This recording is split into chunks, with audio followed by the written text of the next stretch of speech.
जरा इस आंकड़े पे गौर कीजिए। 49%। इसका मतलब क्या है? इसका मतलब ये है कि 2023 में दुनिया भर में जितने भी रियल टाइम डिजिटल ट्रांजैक्शन हुए, उनमें से लगभग आधे अकेले भारत में हुए।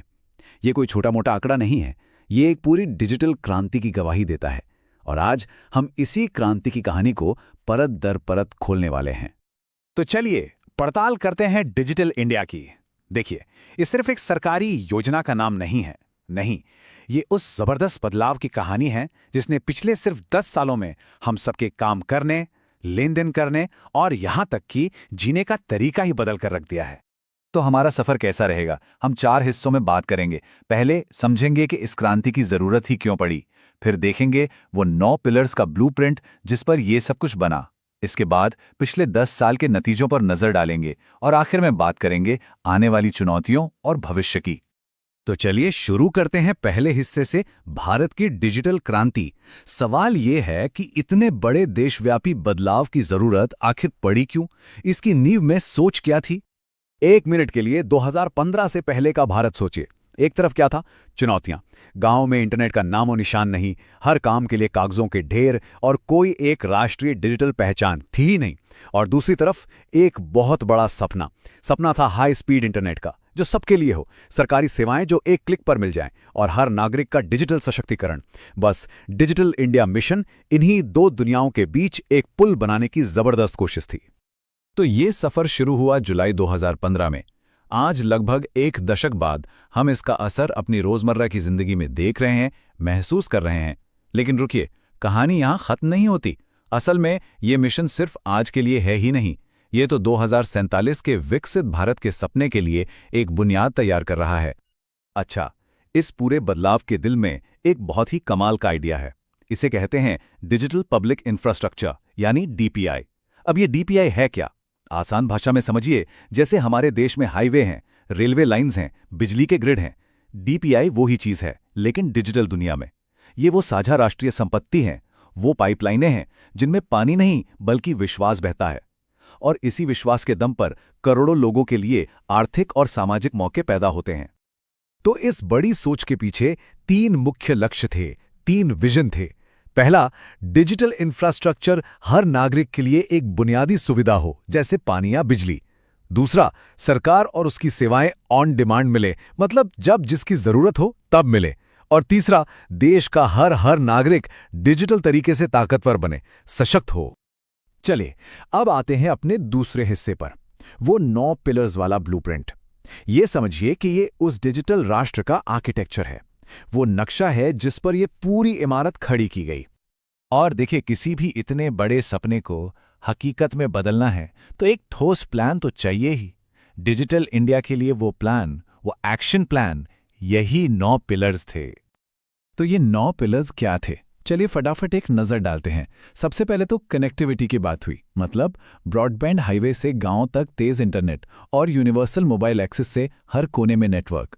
फिर लोगों तक पहुंच की बात हुई, पब्लिक इंटरनेट एक्सेस के जरिए कॉमन सर्विस सेंटर बनाए गए। इसके बाद आया गवर्नेंस का नंबर। ई गवर्नेंस से कागजी काम कम हुआ और ई क्रांति से स्वास्थ्य शिक्षा जैसी सेवाएं ऑनलाइन हुई। फिर सभी के लिए सूचना से सरकारी डेटा को ओपन किया गया, और सिर्फ इस्तेमाल ही नहीं बल्कि बनाने पर भी जोर था। इलेक्ट्रॉनिक्स मैन्युफैक्चरिंग और आईटी फॉर जॉब से देश में ही टेक्नोलॉजी बनाने और नौकरियां पैदा करने का लक्ष्य रखा गया। और आखिर में अर्ली हार्वेस्ट प्रोग्राम्स, मतलब कुछ ऐसे काम जैसे बायोमेट्रिक अटेंडेंस जिनसे फौरन नतीजे दिखने लगे। तो आप देख सकते हैं, ये एक बहुत ही व्यापक, हर पहलू को छूने वाली योजना थी। तो ठीक है, प्लान तो बहुत अच्छा था, लेकिन अब आते हैं सबसे दिलचस्प हिस्से पर, सेक्शन 3, एक दशक का बदलाव। कागज पर तो सब ठीक है, पर जमीन पर क्या बदला? चलिए अब इसका जवाब आंकड़ों से पूछते हैं। तो नतीजों की शुरुआत करते हैं सबसे बुनियादी चीज से, इंटरनेट यूजर्स। जरा देखिए, 2014 में हमारे देश में करीब 2.5 करोड़ इंटरनेट यूजर्स थे, और 2025 तक ये आंकड़ा कहां पहुंचा? लगभग 97 करोड़, मतलब लगभग 4 गुना की बढ़ोतरी। ये इस मिशन की शायद सबसे बड़ी और सबसे बुनियादी कामयाबी है। हाँ, पर सवाल ये उठता है कि भाई इतने सारे लोग अचानक ऑनलाइन आए कैसे? इसका एक बहुत बड़ा जवाब है डेटा की कीमतें। आप कल्पना कीजिए, 2014 में 1 जीबी डेटा के लिए हमें 300 रुपए से भी ज्यादा देने पड़ते थे, और 2022 तक आते आते यही कीमत ₹10 से भी कम हो गई। बस इसी एक बदलाव ने इंटरनेट को करोड़ों भारतीयों की पहुंच में ला दिया। अब जब कनेक्टिविटी बढ़ी, डेटा सस्ता हुआ, तो एक और क्रांति होनी ही थी, और वो थी डिजिटल पेमेंट्स की। इसका स्केल देखिए, सिर्फ 1 महीने में अप्रैल 2025 में यूपीआई से कितने का लेनदेन हुआ होगा? करीब करीब 25 लाख करोड़ रुपए का। 1 महीने में। यह आंकड़ा बताता है कि यूपीआई कितना ज्यादा सफल रहा है। और इन सब के पीछे इस पूरी डिजिटल इमारत की बुनियाद में क्या है? वो है आधार। अप्रैल 2025 तक 142 करोड़ आधार आईडी बन चुके थे। मतलब लगभग हर भारतीय के पास एक डिजिटल पहचान है। आज चाहे सरकारी योजना हो या कोई प्राइवेट सर्विस, सबका आधार यही आधार है। तो ये सारे आंकड़े मिलकर भारत की डिजिटल तरक्की की एक जबरदस्त कहानी तो कहते हैं, इसमें कोई शक नहीं। लेकिन क्या ये पूरा सफर इतना ही आसान रहा है, एकदम मक्खन की तरह? क्या रास्ते में कोई मुश्किलें, कोई चुनौतियां नहीं थीं? और बस यही सवाल हमें ले आता है हमारे आखिरी हिस्से पर, चुनौतियां और भविष्य। अब हम उन मुश्किलों की बात करेंगे जो आज भी हमारे सामने हैं, और ये भी देखेंगे कि भारत की डिजिटल यात्रा में अगला कदम क्या होने वाला है। देखिए, कामयाबी के साथ साथ चुनौतियां भी हैं, और वो आज भी मौजूद हैं। सबसे पहली और बड़ी चुनौती है डिजिटल डिवाइड। मतलब शहरों और गांवों के बीच, या फिर युवा और बुजुर्ग आबादी के बीच डिजिटल समझ का जो फासला है, वो अभी भी एक हकीकत है। दूसरी बड़ी चुनौती है साइबर सिक्योरिटी। देश के बाहर से होने वाले साइबर हमलों का खतरा लगातार बढ़ रहा है। और तीसरा, जमीनी स्तर की मुश्किलें, जैसे अलग अलग सरकारी विभागों में तालमेल की कमी, या फिर मोबाइल नेटवर्क के लिए स्पेक्ट्रम की उपलब्धता। इन सब के अलावा एक और बहुत बड़ी चुनौती है हमारे कानून। जरा सोचिए, हमारा जो मेन आईटी एक्ट है वो साल 2000 का बना हुआ है। 2000! ये वो जमाना था जब ना तो सोशल मीडिया था, ना आज वाला एआई था, और डीप फेक का तो किसी ने नाम भी नहीं सुना था। साफ है कि वो कानून आज की डिजिटल दुनिया के लिए काफी नहीं है। तो इसी कमी को पूरा करने के लिए एक नए डिजिटल इंडिया एक्ट का प्रस्ताव है। इसके कुछ जरूरी पॉइंट्स क्या हैं? पहला, ये सोशल मीडिया और एआई जैसी कंपनियों के लिए नए और सख्त नियम बनाएगा। दूसरा, ये सेफ हार्बर वाली ढाल को हटा देगा।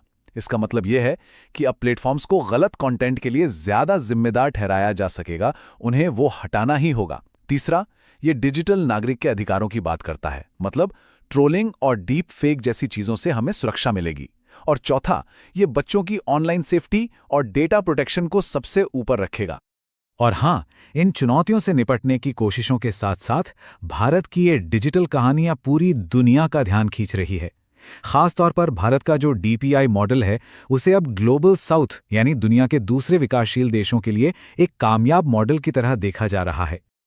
और ये सब कुछ हमें वापस डिजिटल इंडिया मिशन के उस मूल मंत्र पर ले आता है। आईटी यानी इंडियन टैलेंट प्लस आईटी यानी information technology is equal to IT यानी इंडिया टुमारो। इस मिशन का पूरा फलसफा इसी एक लाइन में छिपा है। तो अंत में सवाल यही है, भारत जो अपनी सिलिकॉन सॉवरेनिटी यानी डिजिटल आत्मनिर्भरता बनाने की कोशिश कर रहा है, क्या ये कोशिश दुनिया के बाकी देशों के लिए भी एक रास्ता दिखा सकती है? क्या भारत का ये मॉडल भविष्य के लिए एक ब्लूप्रिंट बन सकता है?